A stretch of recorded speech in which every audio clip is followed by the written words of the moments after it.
ସୁବର୍ଣ୍ଣପୁର ଜିଲ୍ଲା ଉଲୁଣ୍ଡା ବ୍ଲକ ଅନ୍ତର୍ଗତ ଜବାହାର ଏକାଡେମୀ ଜାଲୋଏର 2000 ମସିହା ମେଟ୍ରିକ୍ ବ୍ୟାଚରେ ଅଧ୍ୟୟନ କରିଥିବା ଛାତ୍ରଛାତ୍ରୀମାନଙ୍କ ତରଫରୁ ବନ୍ଧୁ ମିଲନ କାର୍ଯ୍ୟକ୍ରମ ଅନୁଷ୍ଠିତ ହୋଇଯାଇଛି।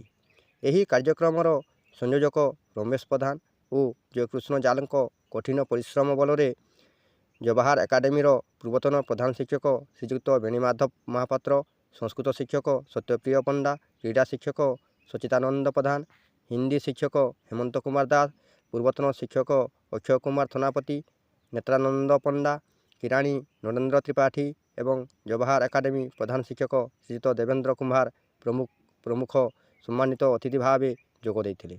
ଏହି ବନ୍ଧୁ ମିଲନ କାର୍ଯ୍ୟକ୍ରମକୁ ସାଫଲ୍ୟମଣ୍ଡିତ କରିବାକୁ ସୌଭାଗ୍ୟବନ୍ତ ସାହୁ, ସୁରଜକାନ୍ତ ସୁଆରଙ୍କ ସମେତ ସମସ୍ତ ପୂର୍ବତନ ଛାତ୍ରଛାତ୍ରୀମାନେ ପୂର୍ଣ୍ଣ ସହଯୋଗ କରିଥିଲେ।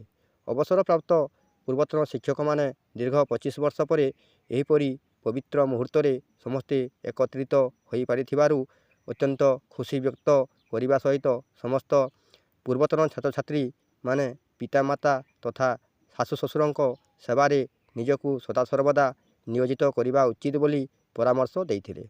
ପୂର୍ବତନ ଛାତ୍ରଛାତ୍ରୀମାନେ ମଧ୍ୟ ଦୀର୍ଘ 25 ବର୍ଷ ପରେ ନିଜ ଗୁରୁମାନଙ୍କ ଦର୍ଶନ ତଥା ଚାରଣାଶ୍ରିତ ହୋଇ ନିଜକୁ ଧନ୍ୟ ମନେ କରିଥିଲେ।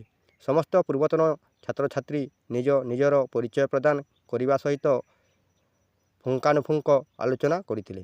ପ୍ରତ୍ୟେକ ବର୍ଷ କିଭଳି ଭାବରେ ଏହିପରି ପବିତ୍ର ବନ୍ଧୁ ମିଲନ କାର୍ଯ୍ୟକ୍ରମରେ ସାମିଲ ହୋଇ ନିଜ ନିଜ ଗୁରୁଙ୍କ ଆଶୀର୍ବାଦ ମିଳିପାରିବ,